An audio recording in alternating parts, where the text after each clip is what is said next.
අපි මේ ගෙවාගෙන එන ගමන අපි සසර කියලා හඳුන්වනවා. අපි මේ ගෙවාගෙන එන සසර ස්වභාවයෙන්ම ආරක්ෂිත තැනක්ද අනාරක්ෂිත තැනක්ද? මේ සසරේ සාමාන්‍ය ස්වභාවය මොකක්ද? ආරක්ෂිත තැනක්ද අනාරක්ෂිත තැනක්ද? අනාරක්ෂිත තැනක්. මේ සසරේ අපිට අනාරක්ෂාවක් ලැබෙන්නේ ආරක්ෂාවක් නැත්තේ පිහිටක් සරණක් රැකවරණයක් නැත්තේ ඇයි පින්නත්නේ? සසර අනාරක්ෂිතයි කියලා අපි ඇයි කියන්නේ? මොකද්ද අපිට තියෙන අනාරක්ෂාව? සසරේ එන අපි නොයෙක් පැති වලින් බයටපත් වෙනා නේද? ඒ බයත් එක්ක තමයි අපේ හිත අපේ ජීවිතය අනාරක්ෂිත තත්ත්වයටපත් වෙන්නේ. සසරේ එන අපිට සසරෙන් ලැබුණු උරුමයක් හැටියට සසර දායාදයක් හැටියට අපිට ලැබෙන බය මොනවද? ප්‍රධානම දේ මොකක්ද? ප්‍රධානම දේ දැන් මේ බයෙන් తాවකාලිකව අපි නිදහස්. මොකද්ද? දුගති බය. අපි తాවකාලිකව සතර අපායෙන් නැත්තම් දුගතියෙන් මේ වෙනකොට නිදහස් වෙලා තියෙනවා. හැබැයි සදහටමද? නෑ. తాවකාලිකව. වෙන සුගතියක් වෙන මේ මනුෂ්‍ය ලෝකයේ පවා අපි බලාපොරොත්තු වෙන ආරක්ෂාව අපිට ලැබෙනවද? ලැබෙන්නේ නැහැ. අපේ ජීවිතේ අපි සුගතියේ මනුස්ස ලෝකේ ඉපදුනත් අපි බයෙන් ඉන්නවා කොයි මොහොතේ අපිට අනතුරක් වෙයිද කියලා. අපි රෝගවලට බයෙන් ඉන්නවා. අපි ජරාවටපත් වෙන්න බයෙන් ඉන්නවා. ඊළඟට අපිට ප්‍රියමනාප ප්‍රිය පුද්ගලයන්ගෙන් ප්‍රිය වස්තුන්ගෙන් වෙන් වෙන්න වෙයිද කියලා අපි බයෙන් ඉන්නවා. අපි කැමති දෑ අපිට අහිමි වෙලා යයිද? අපි බලාපොරොත්තු වෙන දේ අපිට ලං කරගන්න බැරි වෙයිද කියන එකත් එක්ක අපි බයෙන් ඉන්නවා. ඒ වගේම තමයි පින්වත්නි අපි සියලු දෙනාම තදබල බයකින් පෙළෙනවා. මොන බයෙන්ද? හැම මොහොතෙම මරණ බයෙන්. ඒතර සුගතියක් වූ මේ මනුෂ්‍ය ලෝකේ පවා මේ සසර දායාදය සසර උරුමයට අපි මුහුණ දීලා තියෙනවා. සසරේන සත්‍යයක් හැටියට පින්වත්නි සසරේදී අපිට ආරක්ෂාව ලබා දෙන්නේ රැකවරණය ලබලා දෙන්නේ පිහිටක් පිළිසරණක් ලබලා දෙන්නේ මොකෙන්ද? මොකෙන්ද? බුදුරජාණන් වහන්සේගේ ධර්මයෙන්. එහෙනම් සසරේ අනාරක්ෂිත වූ සසරේ රැකවරණයේ තියෙන එකම දේ තමයි බුදුරජාණන් වහන්සේගේ ධර්මය කියලා කියන්නේ. බුදු කෙනෙකුගේ ධර්මයෙන් සසර අනාරක්ෂිත භාවයට අපිට විසඳුම් දෙකක් තියෙනවා. රැකවරණ දෙකක් තියෙනවා. එක රැකවරණයක් తాවකාලිකයි. తాවකාලික රැකවරණයක් ධර්මයෙන් අපිට ලබා දෙනවා. තවත් රැකවරණයක් තියෙනවා. ඒ රැකවරණය වෙනස් වෙන්නේ නැහැ. ස්ථිරයි. සදාතනික රැකවරණයක්. බුදුරජාණන් වහන්සේගේ ධර්මයෙන් අපිට ලබලා දෙන తాවකාලික රැකවරණයේ හැටියට ඔබ හිතන්නේ මොකද්ද?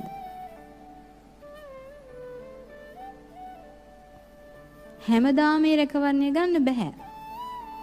මොකද්ද? සුගති රැකවරණය.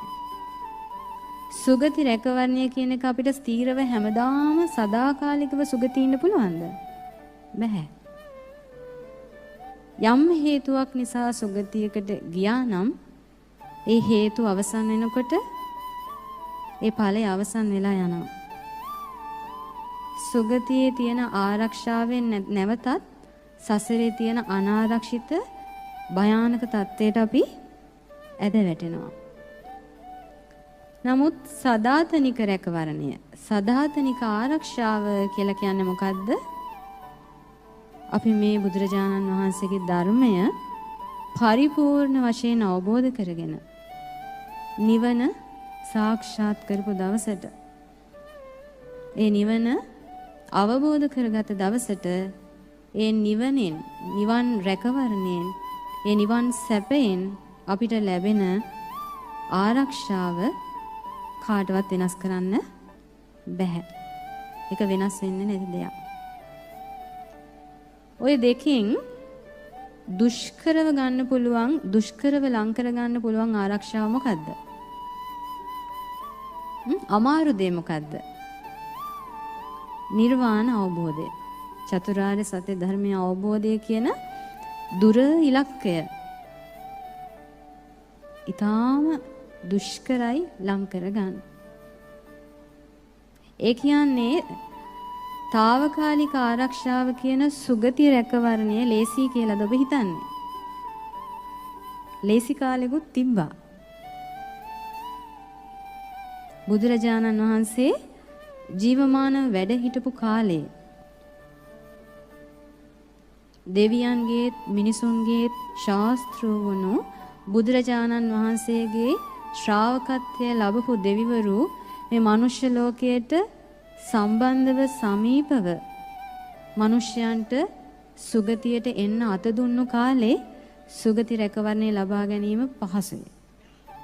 පහසුවක් වුණා. නමුත් මේ වෙනකොට අපි මේ ජීවත් වෙන සමාජය, මේ ජීවත් වෙන මනුෂ්‍ය ලෝකය දෙවියන්ගේ මිනිසුන්ගේ ශාස්ත්‍ර වුණු බුදුරජාණන් වහන්සේ පිරිනිවන් පාලා අවුරුදු 2600 ගානකත් ඉක්මවා ගියපු කාලයක්.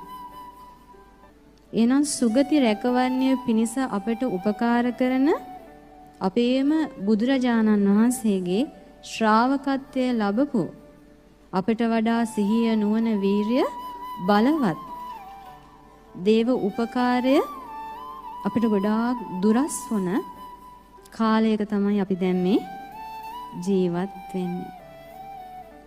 සුගති රැකවරණය පිණිස අපිට ඉහලින් එක අතක් දික් කරනකොට ලක්ෂ ගාණක් අපේ කකුල් දෙකෙන් දුගතියට අපිව අද්දවන්න මේ කාලේ වැඩි. ඒ නිසා පින්වත්නි, චතුරාර්ය සත්‍ය අවබෝධය තරම්ම ඊටාම දුෂ්කර අභියෝගයක්, ඉලක්කයක් බවට අපට පත් වෙලා තියෙනවා සුගති රැකවරණය ලැබීම. ඒක ඔබ පිළිගන්නවාද? පිළිගන්න වෙනවා. එනම් පින්වත්නි, ඒ චතුරාර්ය සත්‍ය අවබෝධය පිණිස යන මේ ගමනේ අපිට උපකාර පිණිස පවතින සුගති රැකවරණය ලබා ගන්න නම් ඒ සඳහා අපි අනුගමනය කළ යුතු ප්‍රතිපදාවක් තියෙනවා. මොකක්ද ඒ ප්‍රතිපදාව? සුගති රැකවරණය ලබා ගන්න නම් අපි මොකක්ද අනුගමනය කළ යුතු ප්‍රතිපදාව? කොහොමද සුගති රැකවරණය ලබා ගන්නේ? ගුණධර්ම මත පිහිටලා පින් රැස් කර ගැනීමෙන්. කොහොමද සුගති රැකවරණය සලසා ගන්නේ? ගුණධර්ම මත පිහිටලා පින රැස් කර ගැනීමෙන්. එහෙනම් පින විතරක් අපිට ප්‍රමාණවත් වෙන්නේ නැහැ. ඒ පින ආරක්ෂා වෙන්න ඕනේ ගුණධර්ම වලින්. ඒ පිනට වටිනාකමක් දෙන්න ඕනි ගුණධර්ම වලින්. අපි රැස් කරන පිනට ගුණධර්ම වල එකතුවක් නැත්තම්, ගුණධර්ම වල වටිනාකමක් ඒ පිනට එකතු වෙලා තිබෙන්නේ නැත්නම් ඒ පිනෙන් විතරක් අපිව සුගතියට ගෙන යන්න බෑ. පිනෙන් විතරක් අපිව සුගතියට ගෙනියන්න බෑ. ඒ ගුණධර්මත් එක්ක ඒ පින මුසු වෙලා තියෙන්න ඕනි. තින් බුදුරජාණන් වහන්සේ දේශනා කරනවා අපිට මේ සුගති රැකවරණය සලසා ගැනීම පිණිස ගුණධර්ම හා සම්බන්ධ පින් රැස් කරන ආකාර 3ක්. මොනවාද? 3 පුණ්‍ය ක්‍රියා කියලා හඳුන්වන්නේ මොනවාද? දානය, සීලය, භාවනාව. ප්‍රධාන වශයෙන් පින් රැස් කරගන්නා ප්‍රධානම ක්‍රම 3 ඕක. ওই 3න් පින්වත්නි සාමාන්‍ය කාම අරමුණුත් එක්ක ඉන්න, අමුදරුවන් එක්ක ඉන්න, ගිහි ජීවිතේ කටයුතු කරන සාමාන්‍ය ගිහි ශ්‍රාවකයෙක්ට ශ්‍රාවිකාවක්ට පින රැස් කරගන්න තියෙන දුෂ්කරම ක්‍රමය මොකද්ද? දානයේද, සීලයේද, භාවනාවද? මොකද්ද? භාවනාව. ඇයි භාවනාව කියන්නේ? ඇයි ගිහියෙකුට භාවනාව කියන පුණ්‍ය ක්‍රියාව රැස් කරගන්න එක එච්චර දුෂ්කර වෙලා තියෙන්නේ ඇයි? සාමාන්‍ය පැවිද්දෙක්ට වගේ ගිහියෙකුට පිරිසෙන් හුදෙකලා වීම පහසුද? පහසුද? නෑ. පරිසරයෙන් ඉඩක් තිබ්බත් හිතෙන් ඉඩක් තියනවද? හිත කැමති සාමාන්‍ය බහුතර ගිහි ශ්‍රාවක ශ්‍රාවිකාවන්ගේ පවා සිත කැමති පිරිසත් එක්ක එකතු වෙලා ඉන්නද, හුදෙකලා වෙන්නද? පිරිසත් එක්ක එකතු වෙන්න. එහෙනම් පිරිසෙන් වෙන් වෙලා හුදෙකලා තැනක නීවරණ යටපත් කරගෙන කුසල් අරමුණක සිත පිහිටුවාගෙන දහම් මානසිකාරයේ යෙදෙනවා කියන එක ගිහියෙකුට ඔයාලම පිළිගන්නවා අමාරුයි, දුෂ්කරයි, දුෂ්කර පිනක්. පිළිගන්නවා නේද? ඒක මගේ වචනයක් නෙමෙයි නේද? එහෙනම් ඔන්න භාවනාව කියන පුණ්‍ය ක්‍රියාව තමයි තියෙන දුෂ්කරම ක්‍රමය. නම් තව දෙකක් ඉතුරුයි. දානය, සීලය. ඔය දෙකෙන් ඔයාලා සැසඳුවොත් ඊළඟට අමාරු එක මොකද්ද? ඔයාලට වැඩිපුරම අභියෝග තියෙන්නේ දානයටද සීලයටද? සීලයට. ඒක පිළිගන්නවා. සීලයට ගිහියෙකුට අභියෝග වැඩි.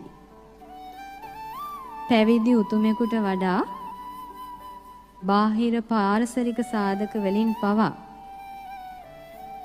සීලයට අභියෝග වැඩි. එනම් පින්වත්නි, ගිහි උපාසකයෙකුට හෝ උපාසිකාවකට හෝ ගුණධර්ම මත පිහිටලා පින් රැස් කරගෙන සුගති රැකවරණය සලසා ගන්න තියෙන ලේසිම ක්‍රමය මොකද්ද? දැන් ඉතුරු එකයි. මොකද්ද? දානය. එහෙනම් ගිහි ශ්‍රාවක ශ්‍රාවිකාවෝ ඔබට පින රැස් කර ගැනීමට තියෙන පහසුම ලේසිම ක්‍රමය තමයි දන් දීම, දානය. සාමාන්‍ය බුදුරජාණන් වහන්සේගේ ධර්මය තුල අනුපිළිවෙලින් කරන කටයුත්තක් නේ තියෙන්නේ. එකපාරටම ගිහිල්ලා ගැඹුරට පනින එකද තියෙන්නේ? නැහැ. බුදුරජාණන් වහන්සේගේ ධර්මයේ ආරම්භය සරලයි. සරල ආරම්භයකින් තමයි ටික ටික ගැඹුරකට යන්න පුළුවන් වෙන්නේ. පින උනත් පින්වත්නි, දානමය පින රැස් කරමින් ගුණධර්ම මත පිහිටලා දන් දෙමින් දානමය පින රැස් කරනකොට ඒ රැස් කරන්නා වූ දානමය පින ඔබට උපකාර වෙනවා බාධාවකින් තොරව සීලමය පින රැස් කරගන්න. දන් දිදී පින් බලය වැඩි කරගන්න ඔබේ සීලයට ඒ පින උපකාර වෙනවා. දන් දෙදී සිල් රැක රැක පින් රැස් කරගන්න කෙනාට ඒ දානමය සහ සීලමය පින උපකාර වෙනවා දුෂ්කර වුණු භාවනාමය පින රැස් කරගන්න. එහෙනම් අපි ආරම්භ කළ යුත්තේ කොතනින්ද? පහසු තැනින්. දානෙන්. ගිහියන්ට දානේ හිතන තරම් ලේසිද? දානේ අපි හිතන තරම් ලේසි නම් බුදුරජාණන් වහන්සේ කවදාවත් දේශනා කරන්නේ නැහනේ. දානංච යුද්ධංච සමානමව කියලා. නේද? බුදුරජාණන් වහන්සේ දානය උපමා කරන්නේ මොකටද? යුද්ධයක් වගේ. ඒ යුද්ධය තියෙන්නේ කොහෙද? බාහිර අයත් එක්කද? නෑ. එහෙනම් තමන්ගෙම හිතත් එක්ක. තමන්ගේ හිතේ තියෙන තෘෂ්ණාව නැත්නම් තණ්හාව, ආසාව කියන සතුරත් එක්ක තමයි දානමය සිතවිල්ල සටන් කරන්නේ.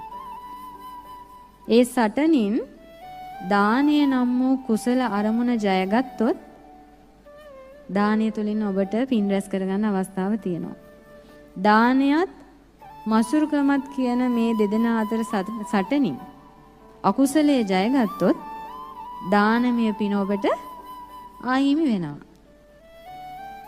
ඒතර දානය කියලා සාමාන්‍යයෙන් හඳුන්වන්නේ මොකද්ද පින්වත්නි? තව අර්ථ දැක්වීම වචන ඔබ දන්න මොනවද?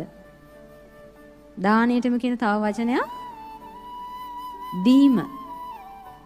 ඊළඟට පරිත්‍යාගය, අත්හැරීම. ඔය හැම අර්ථයක්ම දානය නැත්නම් ත්‍යාගය, දීම කියන අර්ථයෙන් තමයි සඳහන් වෙන්නේ. මේ දානීය සම්බන්ධයෙන් බුදුරජාණන් වහන්සේගේ ධර්මයේ හරි ලස්සනට උපමා සඳහන් වෙනවා පින්නත්නේ. දානය කියලා කියන්නේ හරියට ඉනිමගක් වගේ දෙයක්. මොකක් වගේද? ඉනිමගක් වගේ දෙයක්. සාමාන්‍යයෙන් අපි ඉනිමගකින් අපි මොකද්ද කරන්නේ? ඉනිමගක් අපි භාවිතා කරන්නේ මොකටද? පහළ ඉඳලා ඉහළට නැගගන්න. දානීය තුලිනුත් අපි පහළ ලෝකයක ඉඳලා ඉහළ සුගති ලෝකයකට අපිට නැගගන්න උපකාර වෙන ඉනිමගක් තමයි දානය කියලා කියන්නේ.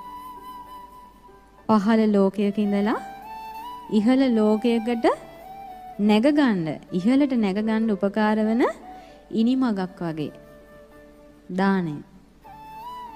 ඊළඟට දානය කියලා කියන්නේ හරියට නෞකාවක් වගේ කියනවා. මොකක් වගේද? නැවක් වගේ. නැවෙන් මොකද කරන්නේ? මෙතර ඉඳලා එතරට යනවා.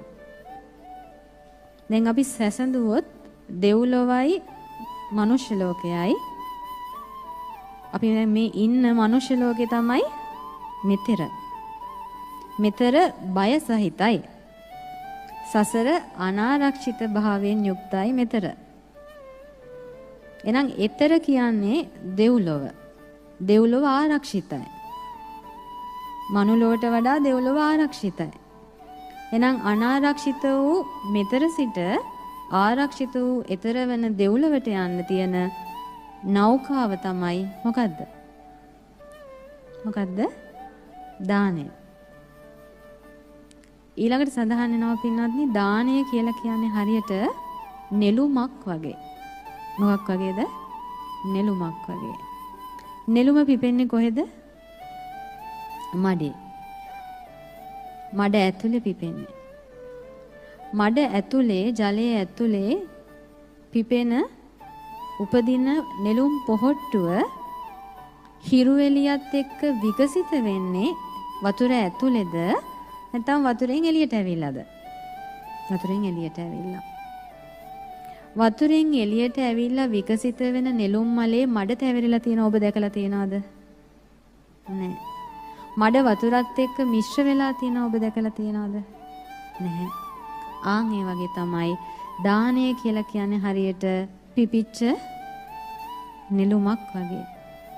ඒ පිපුණ නෙළුම් මලේ තෘෂ්ණාව කියන මඩ තැවරිලා නැහැ.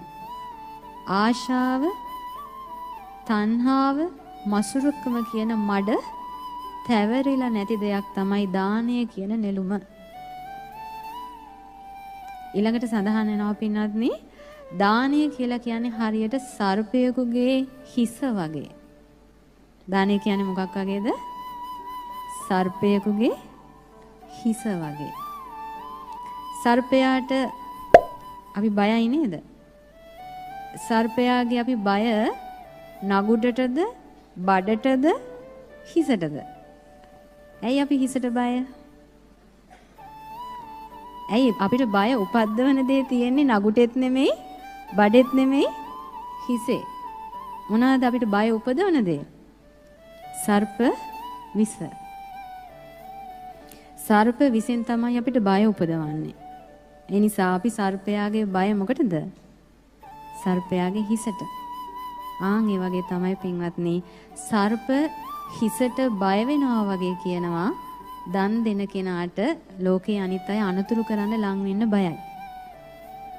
දන් දෙන කෙනාට අනතුරු කරන්න ලෝකයා ලං වෙන්න බයයි. ඒ නිසා දන් දෙන කෙනා හරියට සර්ප විස එකතු වෙලා තියෙන සර්ප හිසක් වගේ කියනවා. ලං වෙන්න බයයි කවුරුත්. ඒ තරම්ම ප්‍රබල දෙයක් තමයි දානය කියලා කියන්නේ. දානය කියන්නේ එච්චර ප්‍රබල දෙයක්. ඒ තරම් බලගත් දෙයක්. ඒ තරම්ම අපිට රැකවරණය සලසන දෙයක්. දැන් දානය ගැන අපිට සඳහන් වෙන තවත් තැනක් තියෙනවා. ඔබට මතක ඇති. අපිට මේ සාමාන්‍ය මිනිසයන්ට සංග්‍රහ කරන්න පුළුවන් ආකාර 4ක් තියෙනවා. 4 සංග්‍රහ වස්තු කියලා. මොනවාද? දානය, ප්‍රිය වචනය, අර්ථචර්යාව, සමානාත්මතාවය. 4 සංග්‍රහ වස්තු වල දානය. දානෙන් අපිට අනිත් අයට අනුග්‍රහ කරන්න පුළුවන්. ඊළඟට අපේ ප්‍රිය වචනය, අපේ මිහිරි වචනය අපිට මේ මනුෂ්‍ය වර්ගයාට සංග්‍රහ කරන්න පුළුවන්. ඒ වගේම හැමෝටම අපි යහපත් කාය කර්ම, වචී කර්ම, මනෝ කර්ම වල පිහිටලා අර්ථචර්යාවෙන් අපේ චර්යාව යහපත් කරගෙන අපි යහපතේ පිහිටලා ඒ යහපත් ක්‍රියාව තුළින් අපිට මනුෂ්‍ය වර්ගයාට සංග්‍රහ කරන්න පුළුවන්. ඊළඟට මේ සියලු ලෝක සත්‍යය කෙරෙහි සමසිතින් යුතුව සමසේ බලලා අපිට මේ ලෝකයාගේ උස්මිටිකම් දකින්න නැතුව සමානාත්මතාවයෙන් මේ ලෝකයට සංග්‍රහ කරන්න පුළුවන්. ඒතොර ඒ 4 සංග්‍රහ වස්තුන්ගෙන් පළවෙනි එකම තමයි මොකද්ද? දානය. එතන බුදුරජාණන් වහන්සේ විස්තර කරනවා පින්වත්නි දානය ගැන. ඒත දග්ගම් බිග්ගවේ දානානං යදිදං ධම්ම දානං. පින්වත් මහණෙනි, ඒද දග්ගම් බිග්ගවේ අග්‍ර වෙන්නේ පින්වත් මහණෙනි දානානං, දානයන් අතරින් අග්‍ර වෙන්නේ යදිදං ධම්ම දානං. අග්‍ර වෙන්නේ මොකද්ද? ධර්ම දානය. දාන අතර අග්‍ර වෙන්නේ ධර්ම දානය කියලා බුදුරජාණන් වහන්සේ දේශනා කළා. එහෙනම් දානය වුණත් ප්‍රභේද කොටස් දෙකක් තියෙනවා. ඒ මොනවාද? එකක් තමයි ආමිස දානය. මොකද්ද? ආමිස දානය. දෙවෙනි එක ධර්ම දානය. පළවෙනි එක මොකද්ද? ආමිස දානය. දෙවෙනි එක ධර්ම දානය. එහෙනම් ආමිස දානයත් ධර්ම දානයත් කියන මේ දෙකෙන් අග්‍රයි කියලා බුදුරජාණන් වහන්සේ දේශනා කළේ කුමක්ද? ධර්ම දානය. ආමිස දානයට වඩා අග්‍ර වෙන්නේ මොකද්ද පින්වත්නි? ධර්ම දානය. දැන් අපි දන්නවා දානයක් දෙනකොට ඒ දාණයට පිරිස් දෙකක් සම්බන්ධ වෙනවා. තනි පිරිසකට දාණය දෙන්න බෑ. දානයකදී සම්බන්ධ වෙන පිරිස් දෙක මොකද්ද? දානෙ දෙන පිරිසව හඳුන්වනවා දායකයා කියලා. ඊළඟට දානය ලබන පිරිස හඳුන්වනවා ප්‍රතිග්‍රාහකයා කියලා. දානය දෙන අයව හඳුන්වන්නේ කොහොමද? දායකයා.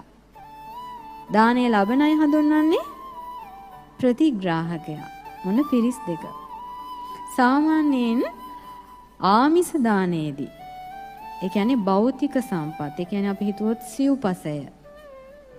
ආහාර පාන, ඇඳුම් පැළඳුම්, නිවාස, බෙහෙත් හේත් ආදී මේ භෞතික සම්පත් දෙනකොට ඒ ආමිස දානය තුලින් දායකයා, ඒ කියන්නේ දෙන කෙනාගේ මෙලොවත් පරලොවත් සුවපත් වෙනවා. අපි දන්නවා ඇතැම් පුණ්‍ය කර්මයන්ගෙන් අපිට ditta ධම වේදනීයවම අපි දෙන දානයේ විපාක අපිට ලැබෙන්නේ නැද්ද? ලැබෙනවා. ඊළඟට සමහර අපි රැස් කරන දානමය පින්කම් වලින් අපිට ඊළඟ ජීවිතයේදී එහෙමත් නැත්නම් සසරේ නිවන් දක්නා තුරු යම් යම් අවස්ථාවලදී ඉස්මතු වෙමින් අපිට ඒ පින ඉස්මතු වෙනවා. දැන් දානය ආමිස දානය දෙන කෙනාට මෙලොවත් සුවපත් වෙනවා ඒ දානමය පිනෙන්, පරලොවත් සුවපත් වෙනවා. ඒතර දානය ලබන කෙනා, ආමිසය ලබන කෙනා, ආමිසය ලබන කෙනාගේ සුවපත් වෙන්නේ මොන ජීවිතේද? මෙලොවද පරලොවද?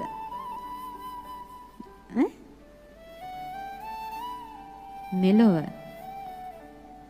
ආමිසය ලබන කෙනාගේ සුවපත් වෙන්නේ මෙලොව. ඒ ආමිසයෙන් ප්‍රතිග්‍රාහකයාගේ පරලොව සුවපත් කරන්න හැකියාවක් නැහැ. හැබැයි දායකයාට ඒ රැස් වෙන පිනෙන් මෙලොවත් පරලොවත් දෙලොවම සුවපත් වෙනවා. සමහර වෙලාවට පින්වත්නි ආමිස දානය තුලින් දානය ලබන කෙනා, ඒ කියන්නේ ප්‍රතිග්‍රාහකයා තුල ඒ ආමිසයට හිතේ ආශාව ඇති වෙනවා. මොකක්ද ඇති වෙන්නේ? ආශාව.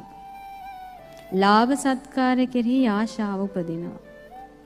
ඊළඟට ඒ සිව්පසය කෙරෙහි, Tamanට ලැබෙන දේ කෙරෙහි, ඒ භෞතික සම්පත කෙරෙහි ආශාව ඇති වෙනවා. ඒ Taman ලබන්නා වූ දානය තුලින් තමන්ගේ මෙලොව සුවපත් වුණාට ඒ ලබන ආමිසය නැත්නම් ඒ භෞතික සම්පත නිසා කෙලෙස් උපදින නිසා ප්‍රතිග්‍රාහකයා මරණින් මත්තේ දුගතියේ යන්න පුළුවන්. තේරෙනවද? එහෙම ගියපු අවස්ථා නැද්ද? බුද්ධ කාලයේ පවා අර ඔබට මතක ඇති අපි දන්නම උදාහරණයක් අර තමන්ගේ සහෝදරිය සිවුරක් පූජා කරනවානේ පැවිදි වෙච්චි මල්ලි ස්වාමීන් වහන්සේට. එතකොට අක්කට පිනක් රැස් වුණා චීවර පූජාවෙන්. මෙලොව පරලොව අක්කගේ සූපත් වුණා. හැබැයි ඒ ආමිසය ලැබපු ඒ ස්වාමීන් වහන්සේගේ මෙලොව සුවපත් වුණාට ඒ ආමිසයට හිතේ ඇති වුණා වූ කැමැත්ත නිසා, තෘෂ්ණාව නිසා පරලොව දුගතියේ ගිහින් ඉපදුණා.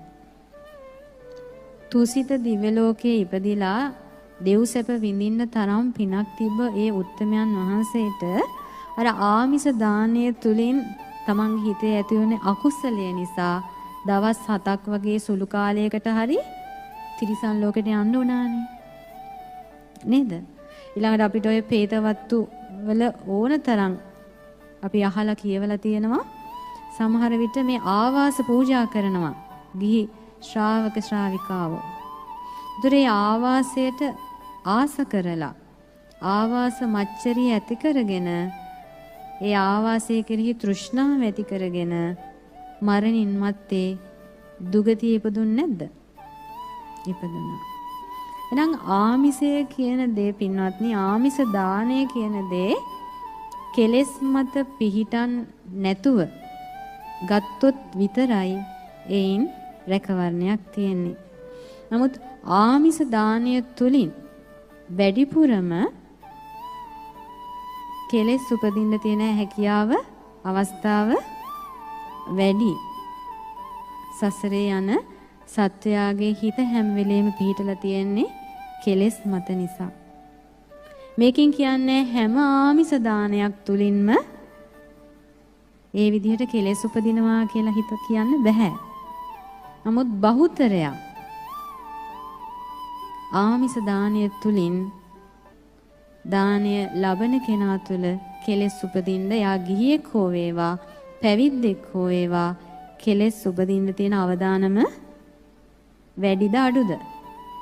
වැඩි. නමුත් පින්වත්නි අපි ගත්තොත් ධර්ම දානය තුලත් ධර්ම දානය දෙන කෙනත් ධර්ම දානය ලබන කෙනත් කියලා දෙපිරිසක් ඉන්නවා. ධර්ම දානය දෙන කෙනා ඡන්ද, චිත්ත, විරිය, විමර්ශා කියන සතර 이르දිපාද තුල පිහිටලා ධර්මයේ කෙරෙහි කැමැත්තෙන් ධර්මයේ කෙරෙහි ධර්මය අවබෝධ කරගන්න බලවත් අදිෂ්ඨානයෙන් ධර්මය අවබෝධ කරගන්න බලවත් වීරියෙන් ධර්මය නුවණින් විමසමින් ධර්ම දානය ලබා දුන්නොත් ඒ ධර්ම දානය ලබා ගන්න කෙනත් ඡන්ද, චිත්ත, විරිය, විමර්ශා කියන මේ සතර 이르දිපාද වලින් යුක්තව ඒ දෙන්නා වූ ධර්මය ලබා ගත්තොත් ධර්ම ගෞරවයෙන් යුක්තව ඒ ධර්මය දෙනකොටත් ඒ ධර්මය ලබනකොටත් එතන කෙලෙස් උපදින්න ඉඩක් තියනවාද? කෙලෙස් උපදින්න ඉඩක් තියනවාද? නැහැ. ධර්ම දානය තුලින් ධර්මය දෙන කෙනා තුලත් ධර්මය ලබන කෙනා තුලත් උපදින්නේ විරාගය විතරයි. මොකද්ද? විරාගය විතරයි. කෙලෙස් මිශ්‍ර නැහැ. එනම් පින්වත්නි අපි සතර 이르දිපාද තුල පිහිටලා ධර්ම ගෞරවයෙන් යුක්තව ධර්මය දන් දෙනවා නම් ධර්මය ලබන කෙනත් සතර 이르දිපාද තුල පිහිටලා ධර්ම ගෞරවයෙන් යුක්තව ධර්මය ගන්නවා නම් ඒ දෙදෙනා තුලම විරාගය උපදිනවා. ඒ දෙදෙනාගේම මෙලොවත් පරලොවත් යන දෙලොවම ධර්මය තුලින් සුවපත් වෙනවා. ඒ නිසායි ආමිස දාණයට වඩා ධර්ම දාණය අග්‍ර වෙන්නේ. ආමිසයට වඩා ධර්මයේ අග්‍ර වෙන්නේ ඒකයි. ලබන කෙනාගේත් මෙලොව පරලොව සුවපත් වෙනවා. දෙන කෙනාගේත් මෙලොව පරලොව සුවපත් වෙනවා. කෙලෙස් උපදින්නේ විරාගය විතරයි. දැන් තේරෙනවද? නමුත් පින්වත්නි මේ ධර්ම දානය කියන එක අපි හිතන තරම් ලේසි දෙයක් නෙමෙයි.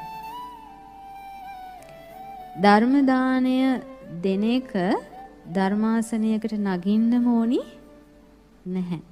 දැන් ඔබ අපි දන්නවා අපේ සිංහල වංශ කතාවේ මහා රජුරෝ කවුද? දුටුගැමුණු රජතුමා.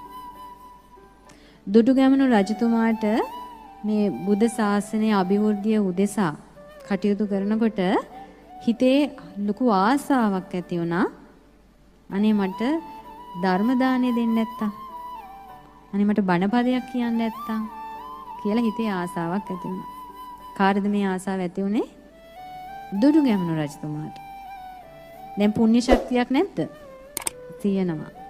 දුටුගැමුණු රජතුමා කියලා කියන්නේ කවුද? මෛත්‍රී බුදුරජාණන් වහන්සේගේ අග්‍ර ශ්‍රාවකයන් වහන්සේ වීම පිණිස පින් පුරාගෙන යන චරිතයක්. ඊළඟට මහා යුද්ධ කරලා මිත්‍යා දෘෂ්ටික දෙමළු පළවා හැරපු මහා වීරයෙක්. ද්‍රෝණයක් ධාතුන් වහන්සේලා තැන්පත් කරලා උතුම් ස්වර්ණමාලී මහසෑ රජාණන් වහන්සේ ඉද කරපු මහා වීරයෙක්. ධර්ම දානය දෙන්න හිතේ කැමැත්තක් ඇති වුණා. හිතුවේ හරි ලේසි කියලා. ධර්මදේශනයක් සංවිධානය කරලා ධර්මාසනයක් පනවලා රජතුමා ධර්මාසනයට නැග්ගා. ධර්මාසනේ වාඩි වුණා. වාඩි වෙලා තමන් ඉදිරියේ ඉන්න මිනිස්සු දිහා දකිනකොටම අර මහානුභාව සම්පන්න රජතුමාට හීන්දාඩිය දැම්මා. ධර්මය සිහි වුණේ නැහැ. දහම් කතාවේ යෙදෙන්න එක වචනයක්වත් මුවගට ආවේ නැහැ. ඒක තමයි ධර්මයේ තියෙන ගැඹීරත්වය. හිමින් සැරේ ධර්මාසනෙන් බැහැලා ගියා. කල්පනා කළා මේ විදිහට නම් මට ධර්මයේ දෙන්න බෑ. මේ විදිහට ධර්මාසනයකට නැගලා නම් මට ධර්ම දාණය දෙන්න බෑ. මේ ජීවිතේ බෑ. කල්පනා කළා එහෙනම් මම කොහොමද ධර්ම දාණයට සම්බන්ධ වෙන්නේ? අමෘත දාණය වෙන ධර්ම දාණය මම දෙන්නේ කොහොමද කියලා කල්පනා කළා. එහෙම කල්පනා කරලා දුටුගැමුණු රජතුමා එදා පටන් ලංකාවේ නොයෙකුත් තැන්වල නොයෙකුත් ප්‍රදේශවල ගම්වල නගරවල පළාත්වල ධර්ම දේශනා සංවිධානය කළා. ධර්ම කතික රහතන් වහන්සේලා මනරම් මණ්ඩප තනවලා ධර්මාසන තනවලා ඒ ධර්මාසනයේ වඩා හිඳවලා දහස් ගණන් ලක්ෂ ගණන් මිනිසයන්ට සුවසේ ධර්මය ඇසීම පිණිස රාජ්‍ය අනුග්‍රහය ලබා දුන්නා. අහිංසක මිනිසුන්ට ධර්මයේ ශ්‍රවණය කිරීම පිණිස ධනය ශ්‍රමය කාලය කැප කරලා ධර්ම දේශනා සංවිධානය කරලා රජතුමා විශාල ධර්ම දානමය පිනක් රැස් කරගත්තා. ඒක තමයි ගිහි ශ්‍රාවකයෙකුගේ යුතුයකම සහ වගකීම. පැවිද්දාට පැවරෙන යුතුයකම සහ වගකීම තමයි ධර්මාසනයට නැගලා ධර්මාසනයේ වාඩි වෙලා ධර්ම ගෞරවයෙන් යුක්තව ධර්මය දේශනා කිරීම. එනම් පින්වත්නි බුද්ධ කාලයේ පටන් අපේ බුදුරජාණන් වහන්සේ ජීවමානව වැඩ හිටපු කාලේ ඉඳලා ගොඩාක් රජවරු සිටුවරු මේ විදිහට ධර්ම ප්‍රචාරක කටයුතු වලට උදව් කරේ නැද්ද? රාජ්‍ය අනුග්‍රහය ලබා දුන්නේ නැද්ද? ධර්මශාලා ඉදිකලේ නැද්ද? ඉදිකලා. බුදුරජාණන් වහන්සේ ප්‍රමුඛ මහා සංඝරත්නය විශාල මනරම් ධර්මශාලා තනවලා ඒ ධර්ම මණ්ඩප වලට වඩම්ම වෙලා ධර්ම ගැඹීරත්වයෙන් යුක්තව ධර්මයේ දේශනා කරන්නට උපකාර කළේ නැද්ද? කළා. බුදුරජාණන් වහන්සේ පිරිනිවන් පෑවටත් පස්සේ මේ ධර්මය 5000ක් කල් පැවතීම පිණිස එදා හිටපු රජවරු රාජ්‍ය අනුග්‍රහය ලබා දීලා 3 වතාවක් ධර්ම සංගායනා කළේ නැද්ද? කළා. ඒ ධර්ම සංගායනා වලට උපකාර කරනවා කියන්නේ ඒක ධර්ම දානයක් නෙමෙයිද? ධර්ම දානයක්. ඒ විතරක් නෙමෙයි අපි දන්නවා වලගම්බා රජතුමාගේ කාලේ මේ භානුක પરම්පරාවෙන් නැත්තම් වචනෙන් පුරුදු කරගෙන ආපු ධර්මය අනාගත පරිපුර වෙනුවෙන් සුරක්ෂිත කිරීම පිණිස වලගම්බා රජතුමාගේ රාජ අනුග්‍රහය යටතේ ධර්මය පුස්කොළ පොත්වල ලියවුණා. ධර්මීය ග්‍රන්ථාරූඪ කළා. ඒ ධර්මීය ග්‍රන්ථාරූඪ කිරීම පිණිස උපකාර කළ යමෙක් ඇද්ද? රජතුමාගේ පටන් සාමාන්‍ය ජනතාව දක්වා ඒ හැම දිනාටම රැස්ුනේ මොන පිනද? ධර්ම දානමය පින. ධර්ම දානමය පින. ඉතින් පින්වත්නි ওই විදිහට කාලය ගෙවිගෙන යනකොට මේ ලෝකේ වෙනස් වෙන්නේ නැති කාලයට අයිති නැති එකම දේ බුදුරජාණන් වහන්සේගේ ධර්මයේ විතරනේ. මේ ලෝකේ හැමදේම අනිත් හැමදේම කාලිකයිනේ. ඒතර මිනිස්යාගේ සරල ජීවන රටාව, මිනිස්යාගේ සිතුම් පැතුම්, ආකල්ප, ආශාවන්, පාරිසරික සාධක මේ හැමදේම වෙනස් වෙන්නේ නැද්ද? ඒ හැමදේම කාලයට අනුව වෙනස් වෙනවා. ඒ කාලයට අනුව වෙනස් වෙද්දී ඒ කාලයට අනුරූපව වෙනස් වෙන මිනිස්යාගේ වෙනස් වෙන ජීවිත රටාවට උචිත විදිහට ධර්මයේ ලබා දීමත් වෙනස් විය යුතු නැද්ද? වෙනස් විය යුතු වෙනවා. එතකොට ජනමාධ්‍යත් එක්ක, තාක්ෂණයත් එක්ක, අන්තර්ජාලයත් එක්ක, විද්‍යුත් උපකරණත් එක්ක මිනිස්යාගේ ජීවිතය ටික ටික වෙනස් වෙනකොට අපිට පරණ ක්‍රමවේදයන් වලින් ධර්මය දෙන්න පුළුවන්ද? ඒ දෙක එකට එකතු වෙනවද? මිශ්‍ර වෙනවද? නැහැ. ඒ නිසා තමයි පින්වත්නි මේ යුගයේ අපේ පිනට මේ ලෝකෙට පහළ වුණ අපගේ ගුරු දේවෝත්තම පින්වත් ලොකු ස්වාමින් වහන්සේ පොල්ගහවෙල මහමෙවුනා අසපු මූලස්ථානය 1999 අගෝස්තු 14 වෙනිදානේ ආරම්භ කළේ. 1999 ඉඳලා ශ්‍රද්ධා රූපවාහිනිය ආරම්භ කරන්නට 2012 වසර දක්වා අවුරුදු කීයක් ගත වුණාද? අවුරුදු 13ක්. 13 අවුරුද්දක් ධර්ම ප්‍රචාරක කටයුත්තේදී අපගේ පින්වත් ලොකු ස්වාමීන් වහන්සේ ජනමාධ්‍යයට පය දියන්න කලබල වුණේ නැහැ. මොකද සත්පුරුෂයා, කල්යාණ මිත්‍රයා කාලය දන්නවා. සුදුසු කාලය දන්නවා. කළ යුතු දේ කරන්න ඕනි කාලය දන්නවා. ගත යුතු පියවර සුදුසු කාලයේදී දන්නවා. ඒ නිසා තමයි අවුරුදු 13කට පස්සේ මේ මනුෂ්‍ය වර්ගයාට අනුකම්පාව පිණිස ධර්මයේ ලබා දීම පිණිස 2012 වසරේදී මේ ශ්‍රද්ධා මාධ්‍ය ජාලය නැත්නම් මේ රූපවාහිනී ලක්විරු ගුවන් විදුලිය ආරම්භ කළේ. දැන් අපේ පින්වත් ලොකු ස්වාමීන් වහන්සේගේ දහම් ප්‍රචාරක මග අපි අතීතයේ ඉඳලා සිහිපත් කළොත් මුල් කාලේ මීට අවුරුදු 20කට 25කට කලින් පින්වත් ලොකු ස්වාමීන් වහන්සේගෙන් බණ අහපු අය ඇති මෙතන.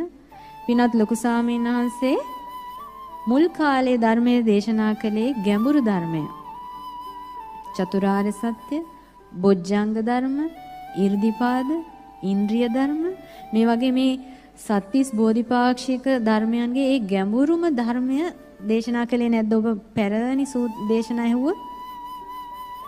ඊට පස්සේ මේ දේශනා විලාසය වෙනස් වුනේ නැද්ද? වෙනස් වුණා. කොහොමද වෙනස් වුනේ? ලොකු ස්වාමීන් වහන්සේ කල්පනා කරා ගැඹුරු ධර්මයේ කීවට මිනිසයාට ඒ ගැඹුරු ධර්මය ගන්න තරම් පිනක් නැහැ. දැන් ගැඹුරු ධර්මයේ තේරුම් ගැනීමට, ගැඹුරු ධර්මය මතක තබා ගැනීමට, ගැඹුරු ධර්මය දරා ගන්න, අවබෝධ කරගන්න ප්‍රබල පුණ්‍ය ශක්තියක් අවශ්‍ය වෙනවා. ඒ පුණ්‍ය ශක්තිය තාම මනුෂ්‍ය වර්ගය තුළ ඉපදිලා නැහැ කියලා දැනගත්තා. ඊට පස්සේ ලොකු ස්වාමීන් වහන්සේ ගැඹුරු ධර්මයේ කියන එක නතර කරලා අපිව පිනට යොමු කළේ නැද්ද? පිනට යොමු කළා.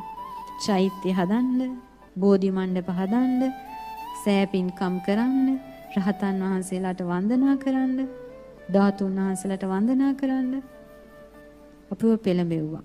පින රැස් කරගන්න පින ගැන ගොඩාක් දහම් කරුණු අපිට කියා දුන්නා. පින ගැන කියලා දේශනා කරලා ඒ දේශනා විලාසයත් වෙනස් වුනේ නැද්ද? වෙනස් වුණා. පින්වත් ලොකු ස්වාමීන් වහන්සේ බැලුවා පින රැස් කරන්න උදව් කරාට මිනිසයා තුල පින රඳින්නේ නැහැ.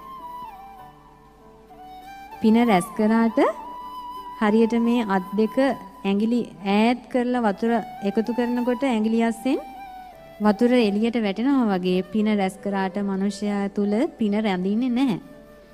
මොකද ඒ පින රැස් කරන්නේ ගුණ ධර්ම මත පිහිටලා නෙමෙයි. ඒ නිසා ඊළඟට ලොකු ස්වාමීන් වහන්සේ ගුණධර්ම ගැන අපිට කියා දෙන්න පටන් ගත්තා. මතක නැද්ද ඔබට මෑත කාලේ කරුණාව, මෛත්‍රිය, දයාව, අනුකම්පාව, ඉවසීම, කෙලෙහි ගුණය මේ වගේ ගුණ දහම් මත අපිව සමාදන් කරවන්න ගොඩාක් දහම් කරුණු දේශනා කළේ නැද්ද? මතකද ඔබට? කළා. ගුණධර්ම මත පිහිටලා පින රැස් කරන්නට උපකාර කරද්දී මහා සුනාමියක් වගේ ආවනේ අපේ තිසරණයට අනතුර. නේද? මීට අවුරුද්දකට දෙකකට විතර කලින් අපේ තිසරණය කිලුටු කරන්න මහා සුනාමියක් ආවනේ. ඒතර ඒ තිසරණය කිලුටු කරගත්තොත් පින රැකෙන්නෙත් නැහැ, ගුණධර්ම රැකෙන්නෙත් නැහැ, ගැඹුරු ධර්මයේ අහලකටවත් එන්න බෑ. ඒ නිසා පින්වත් ගුරුදේවයන් වහන්සේ තිසරණය රැක ගැනීම පිණිස තිසරණයේ තියෙන වටිනාකම ගැන පුංචි දරුවෙකුට වගේ අපිට කියා දුන්නේ නැද්ද? කියා දුන්නා. කල්යාණ මිත්‍රයාගේ ස්වභාවය ඒකයි පින්වත්නි. අන්තිම මොහොත දක්වා තමන්ගෙන් උපකාර ලබන පිරිසව අතහරින්නේ නැහැ. කොහොම හරි බලන්නේ බේරගන්න. තමන්ගෙන් උපකාර ලබන, තමන්ගෙන් රැකවරණය ලබන පිරිසව එකපාරක්, දෙපාරක්, තුන් පාරකින් නතර වෙන්නේ නැහැ. අර ඔබට මතක ඇති 700ක් සෙනගක් නෞකාවක නැගලා මහා මුහුදේ යනකොට නැවේ හිලක් හැදුනා. ඒ නැවේ හිටියා තිසරණ සහිත පංචශීලයේ ආරක්ෂා කරපු බුදුරජාණන් වහන්සේගේ ශ්‍රාවකේ. දැන් වතුර මුහුදු වතුර ටික නෞකාවට එනකොට මේ 700ටම තිසරණය පිහිටවන්න බෑ, සීලය දෙන්න බෑ. කාණ්ඩ 100 ගානේ කාණ්ඩ 7කට බෙදුවා. පළවෙනි 100ට තිසරණ සහිත පංචශීලය දෙනකොට ගොප් පැටිය දක්වා තමයි වතුර නැවේ පිරලා තිබ්බේ. මේ විදිහට පළවෙනි 100, 200, 300, 400, 500, 600 අවසාන 700. අවසානම 100 දෙනාට තිසරණ සහිත පංචශීලය දෙනකොට ලුණු වතුර කටේ පෙවෙනවා. කට මට්ටමට ලුණු වතුර පෙවි ඉඳ ඇති. දැන් මෙයාලට තිසරණේ දීලා වැඩක් නැහැ. දැන් මෙයාලට පංචශීලයේ දීලා වැඩක් නැහැ. මෙයාලා කොහොමත් මැරෙනවා කියලා අතහැරියේ නැහැ. ඒක තමයි කල්යාණ මිත්‍රයාගේ තියෙන විශේෂ සුවිශේෂී ලක්ෂණය. අන්තිම තප්පරය දක්වා Tamanට උපකාර කරන්න පුළුවන් නම් මනුෂ්‍ය වර්ගයාට ඒ උපකාරය නොකර අතහරින්නේ අහක බලාගන්නේ නෑ. ඒ 700ම දෙව්ලොව ඉපදුණා. සත්තුල්ලපායික දෙවිවරු කියලා ඒ 700ම දෙව්ලොව ඉපදුණා. ඊළඟට අපි අහලා තියෙනා නේද පරම කල්යාණ මිත්‍රයන් වහන්සේ බුදුරජාණන් වහන්සේ දේවදත්ත ගැන විස්තර කරපු තැන හරියට අසූචි වලකට වැටිලා ඉන්න කෙනෙක්ගේ අසූචි නොතෙරවනු එක කෙස් ගහක් තියනවාද ඇදලා මෙයාව එළියට ගන්න කියලා බැලුවා. දේවදත්තගේ එහෙමවත් මේ කුසල් මාත්‍රයක්වත් තිබ්බේ නැති නිසා තමයි බුදුරජාණන් වහන්සේ දේවදත්තව අතහැරියේ. අවසන් මොහොත දක්වාම බේරගන්න උත්සාහ කරා. ඒක තමයි සත්පුරුෂයාගේ, කල්යාණ මිත්‍රයාගේ ස්වභාවය. ඒක සාමාන්‍ය මනුෂ්‍යිතකින් අපිට තේරුම් ගන්න බෑ. ඒ කරුණාව, ඒ අනුකම්පාව, ඒ දැක්ම අපිට තේරුම් ගන්න බෑ. අපේ හිත පුංචි වැඩි ඒක තේරුම් ගන්න. කල්යාණ මිත්‍රයා හිතන රටාව. ඉතින් මේ උතුම් කල්යාණ මිත්‍රයන් වහන්සේගේ පිරිසුදු චේතනාවක් නිසා තමයි අද මේ ලක්ෂ ගණනක් මනුෂ්‍ය වර්ගයාට මේ ශ්‍රද්ධා රූපවාහිනියත් ලක්විරු ගුවන් විදුලියත් හරහා ඒ වගේම අන්තර්ජාලය හරහා බොහෝ දෙනෙකුට මේ ධර්මය ලබා ගැනීමේ අවස්ථාව ලැබිලා තියෙනවා. ඊළඟට ගිහිව සිටින ගිහි උපාසක උපාසිකාවන් වෙන ඔයාලට අමෘත දානය නම් වූ ධර්ම දාණයට සම්බන්ධ වෙන්න උපකාර කරන්න අවස්ථාව ලැබුණේ ඒ ගුරුදේවයන් වහන්සේ විසින් දියත් කරපු මේ ධර්ම ප්‍රචාරක කටයුත්තේ ප්‍රතිඵලයක් හැටියට. තේරෙනවද? දැන් අපි ගෙදර ඉඳලා රූපවාහිනී නාලිකාවේ අර ටීවී එකේ ස්ක්‍රීන් එකේ අපි බලනකොට දේශනයක් ස්වාමීන් වහන්සේ නමකගේ හරි මෑණියන් වහන්සේ නමකගේ හරි නැත්තම් මොකක් හරි දහම් වැඩසටහනක් බලනකොට අපිට වෙන්නේ බොහොම සීමා සහිත කොටසක්. නමුත් ඒ පේන සීමාවෙන් ඇතුළාන්තයේ විශාල සංකීර්ණ ජාලාවක් ඔබ වෙනුවෙන් ධර්මයේ දෙන්න විශාල පිරිසක් වෙහෙසෙනවා. නේද? දැන් මේ වැඩසටහනට බලන්න කොයිතරම් විද්‍යුත් උපකරණ පාවිච්චි කරනවද? මේ වැඩසටහනටම කොයිතරම් පිරිසක් වෙහෙස මහන්සි වෙනවද? ඊළඟට මේ බලන් ඉන්න අයගේ සිත ඇද ගන්න විදිහට ලස්සනට පසුබිම් සකස් කරන්නට ප්‍රවාහණයට ඊළඟට මේ විදුලියට මේ හැම දෙයකම අපි රූපවාහිනියේ රාමුවෙන් දකින්නට වඩා විශාල සටනක් දෙන්න ඕනි මේක ඔබේ ඇස් ඉදිරියට ඔබේ දසවන් අභියසට ගෙන ඒමට. එනම් බුදුරජාණන් වහන්සේව නොදකපු ඒ බුදුරජාණන් වහන්සේගේ ශ්‍රාවක සංඝරත්නේ චීවර පහසක් ලබන්නටවත් බැරි සමහරට මේ ලංකා ධර්ණී තලයෙන් දුර ඈත ඉන්න දකුණු අප්‍රිකාව වගේ කවදාවත් ස්වාමීන් වහන්සේ නමක් ඇහැටවත් දකින්න බැරි අපේම අහිංසක සහෝදර පිරිසකට මේ ධර්මය දායාද කරන්න ධර්මයෙන් හිතට සැනසීමක් දෙන්න ඔයාලා ලොකු කැපකිරීමක් මේ කරන්නේ. එක වචනෙන් මෙච්චරයි කියලා කියන්න බෑ පින්වත්. ඒ දෙන සැනසීම. එනිසා මේ පින්වතුන් අපගේ ගුරුදේවයන් වහන්සේ වටා එක්රොක් වෙලා මේ කරන කටයුත්තෙන් රැස්වෙන මහා පුණ්‍ය ශක්තිය තව කෙනෙකුගේ හිතට සැනසීම දීමෙන් ආපස්සට ලැබෙන්නේ ඔබට මොකද්ද? මානසික සැනසීම දෙන කෙනාට ලැබෙන්නේ මොකද්ද? මනාප දෙන කෙනාට මනාප දේ ලැබෙනවා. අපි කැමති හිතේ සැනසීමට නේද? අපි හිතේ සැනසීමට සැනසුණු හිතෙන් ඉන්න කැමති නම් ඒ සැනසෙල්ල තව කෙනෙක්ට දෙනකොට ඒ දෙන දේ අපිට ලැබෙන්නේ නැද්ද පින්වත්නි? ලැබෙනවා. ඒ නිසා මේක සුළුවෙන් හිතන්න එපා.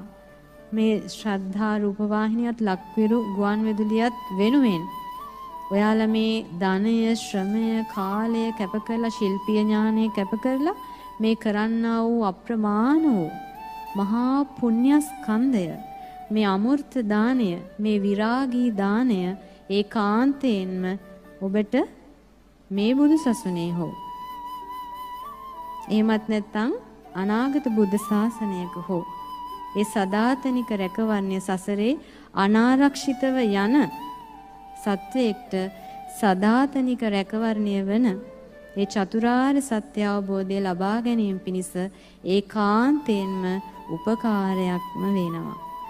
සාදු සාදු සාදු.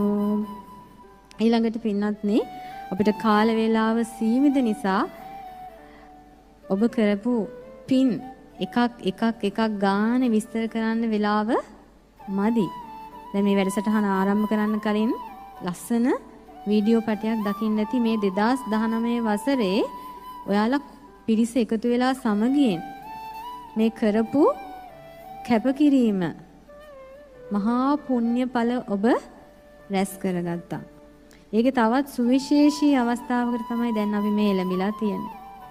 දැන් අපි මේ වාඩි වෙලා ඉන්නේ අනාගතේ දෙව් සභාවක් වගේ ලස්සනට මැවෙන ධර්මශාලාවක බෞද්ධ සම්මාන්ත්‍රණ ශාලාව. දැනට තවමත් මේ ගොඩනැගිල්ලත් මේ භූමි පරිශ්‍රයත් විතරයි මේ අපිට ලැබිලා තියෙන්නේ.